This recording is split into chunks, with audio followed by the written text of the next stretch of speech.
Welcome to Consulting Mastery, where we help B2B consultants master the business of consulting. I'm Carrie. And I'm Ahmed. Join us as we explore the art of delivering outstanding client value, earning a higher income, and thriving in today's marketplace. Hey folks, welcome back to the show. I want to talk today about a trait that is becoming of an expert. And I want you to think to yourself and ask yourself if you have this trait. And if you don't have this trait, this may be the thing that's standing in your way of getting the respect that you deserve, getting the fees you deserve, and winning the clients that you deserve. And we'll tell you what this trait is in just a quick second. If you're looking for help and you want to know how we can help you on your marketing, lead generation, building pipeline, winning clients, charging higher fees, etc., head over to 90daypipeline.com/talk and we'll find out if we can help you. The trait that I effectively teased here at the beginning here, Carrie, you were there for the conversation this morning with one of our clients where we were talking through content strategy, thought leadership strategy. What should I post on LinkedIn, which is one of the very many things that we solve for in 90-Day Pipeline. And I made this comment to this client around, there's two things that you can challenge with your content. You can challenge beliefs and you can challenge behavior.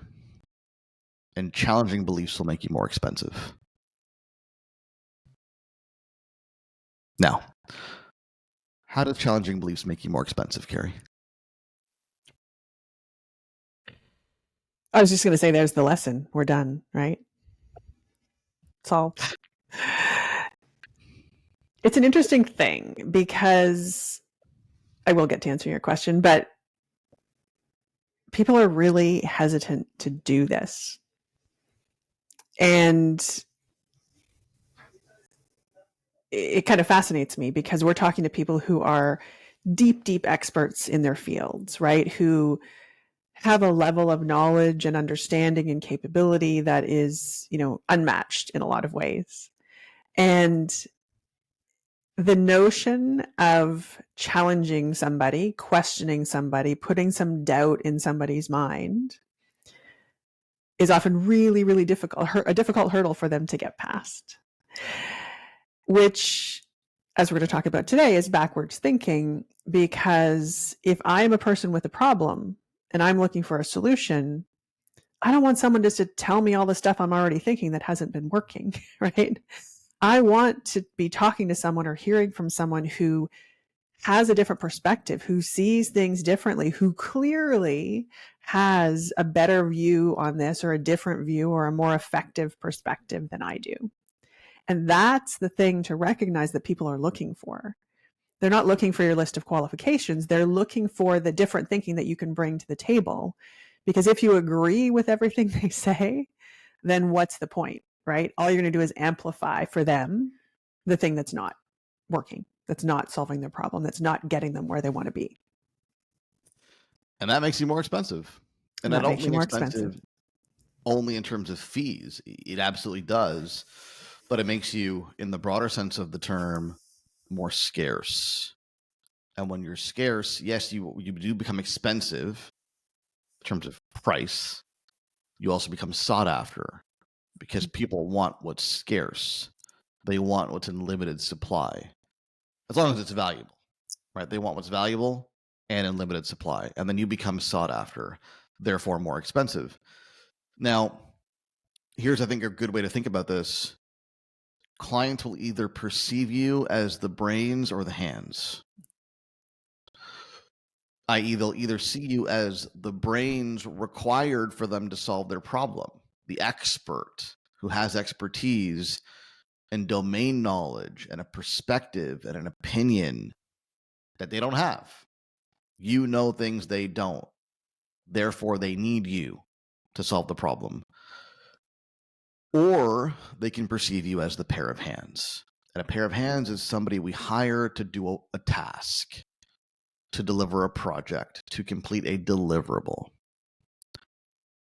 I don't need to explain to you folks listening here that being the brain, the expert in the room, is more profitable and you'll be more expensive than if you're the pair of hands. Why? Because there's always a cheaper pair of hands.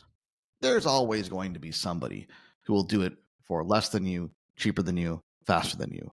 But if it's your expertise, if you're the brains that they need, that's hard to replicate. And to come full circle here, when we talk about challenging beliefs, what we're talking about is challenging the idea that the client knows what they're doing, that they know how to solve the problem, that they're doing it the right way. Because if they were doing it the right way, they wouldn't have a problem. There's clearly something missing. And by challenging their beliefs and their preconceived notions about the problem, how to solve it, how to go about addressing it, when to solve it, and all matters surrounding the problem, what you're doing is positioning yourself as the brains. You're positioning yourself as the expert. Because when you effectively do challenge those beliefs and they start to see things your way, now you have all the authority in the world because you showed them what they otherwise couldn't see before. Yeah, and a lot of this also comes down to, I mean, we've talked about how much more profitable it is and, you know, what the prospect or the person you're considering working with thinks about it. But this also really comes down to the kind of work you want to do, right? Because there is a place for the pair of hands. We need them in the world, right? We need folks who are good at what they do, who are, you know, masters, who can do the thing well, who can kind of slot into a role or, you know, do a particular set of tasks. And it's a very valuable thing to exist, right? Most folks who want to go into the kind of consulting that we are working towards helping them with, that's not necessarily what they want. They see the value in it, absolutely. But what they want to do is be the person who solves the problem, right? Who does come in with a different way of thinking, who is directing the solution, not being directed. And so if you are someone who can be told exactly what to do to get the job done, then you're the pair of hands. If you are the person, and this is what most of the folks that we work with, all the folks that we work with want to do, if you're the person who wants to walk in and really like put all your brain power to something, to solve a mystery, right? To solve a problem, to figure it out, to provide a, you know, an adjusted solution when you see something different come down the road at you. There's also a ton of value in this, I would argue, for you, because what you want to be able to do is match the kind of work you want to be doing with the kind of work that someone wants you to do.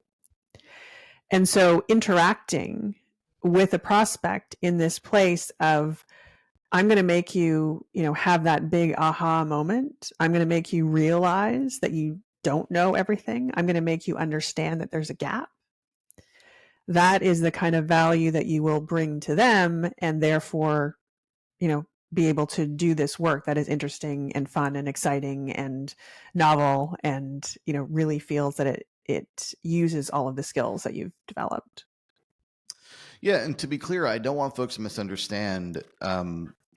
This applies just as well to a purely consultative advisory based offer, which I know many of you have, as it does to a very professional service oriented offer where there's a ton of implementation. This applies on both fronts. And to use, you know, another set of terminology that we've used in the past, what we're really talking about here, you know, brains versus pair of hands, expert versus implementer.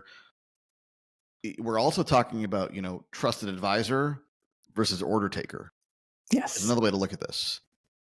You know, if you just want to be an order taker, where the client sets the requirements, the client sets the specs, the client essentially decides, here's what we want, and you fulfill an order, that's not going to be terribly expensive. And it's not going to respect you a whole lot because you're just an order taker.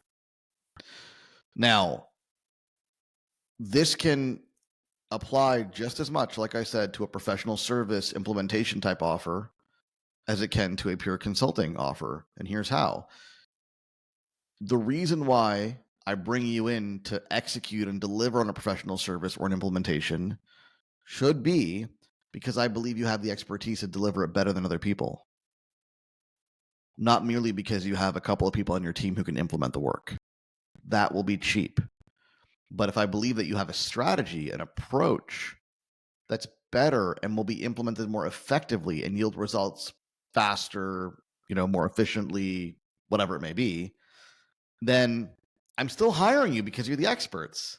And you may be doing implementation, that's fine, but I have more faith in the experts doing the implementation than my own team or some other organization that doesn't demonstrate the kind of expertise that you have because they're not challenging our beliefs. And I feel like perhaps is an important piece of research to quote here, one that we talk about quite a bit among our clients. A study was done by the Rain Group. Great organization, does a ton of interesting studies on sales and business development in the professional services landscape. And they did this one. This is an old one, where they surveyed 600 some odd professional service buyers. And they asked the buyers to rank the sellers for a set of transactions on 43 different factors. And the question was, what made you pick the winners? Each of these transactions had one winner. There was one seller that was chosen. And they asked the buyers, what made you pick the winners? And the number one factor that separated the winners from the losers was, in the buyer's words, the seller educated me with new ideas and perspectives. It's another way of saying challenging beliefs, right? They're providing insight into a different, new, maybe unknown way of doing things and challenging our preconceived ideas and notions and beliefs in the process. And when you unpack that, it makes sense, right? Someone challenges your beliefs and they're right. They call out some of your mistaken beliefs around the work and they're right. And they're proven to be right. You now trust them far more than somebody else who hasn't done that kind of work or made that kind of impact on you. Yeah, it might be worth here as well, just talking about why this is difficult for people to wrap their heads around. And that was the conversation that happened today. And I think there are a couple reasons, but the first that comes to mind is you're often so entrenched in what you know that you haven't taken or can't see that the folks you're talking to actually do see it differently than you do. And so it sometimes takes some work to dig around a bit and get super clear on what the belief is that the people who have the problem, right, who haven't been able to solve it, who've been kind of churning and struggling, what belief system are they working under that you are not? And the reason I say it takes some work is that you, again, are the expert, right? You know, you understand, you have clarity, you've gotten past, you could have been someone who believed that in the past, right? You've figured it out. And it's easy to assume that everyone around you also understands everything that you understand. And, recognizing that that's not the case, and some things that seem very simple to you, that seem obvious, that seem, insert adjective here. Those are the very things that can completely change someone else's perspective, completely change their mind, and completely get them out of whatever challenge they're in. Yeah, I think there's a whole host of issues that are preventing people from being able to challenge their clients and their market's pre-existing beliefs. I'm going to rattle off, 3 or 4 of them right now. Number one, in no particular order, if you've become accustomed to working with clients as an order taker, as a pair of hands, and you come in and you do, and they set the specs and they set the scope, and you come in, you do a job, and you leave, you're just not used to thinking at this level, and you're not used to challenging your clients because the clients you've worked with in the past didn't care to be challenged, and that wasn't the nature of the relationship. And that's true for a lot of the clients that we work with, not all, but a lot, maybe some, where they just need to break out of that mold and actually start to appreciate their expertise for what it is, because they haven't gotten that appreciation from the marketplace in the previous engagements that they've had. That's one. Second, and certainly related, is there's an undervaluing of the expertise. Like, you undervalue your expertise. You minimize your expertise. And, I was talking to a team member the other day, and the question they were asking, this is on the sales and enrollment team, and the question they were asking me was, well, we have this much time blocked for a call. I feel bad cutting the time short if it's just not a good fit. And how do I navigate that? And my question to this person was, who's doing who a favor? And he goes, what do you mean? I go, well, do they need to talk to you, or do you need to talk to them? They need to talk to me. I mean, they're coming for advice. I mean, they need me more than I need them. And so what's the problem? You're in control here, right? You're in the driver's seat. Be nice, be courteous, but if it's not a good fit, they're not doing you any favors. It's okay. Like, move on. And this is, to me, frankly, just a symptom of undervaluing your own expertise and what it's actually worth and what you actually bring to the table and the impact you can actually have. Because if you understood that and you valued it the way it should be valued, you would have fewer problems going out and communicating with the marketplace from a place of authority, from a place of expertise, because you know what you got.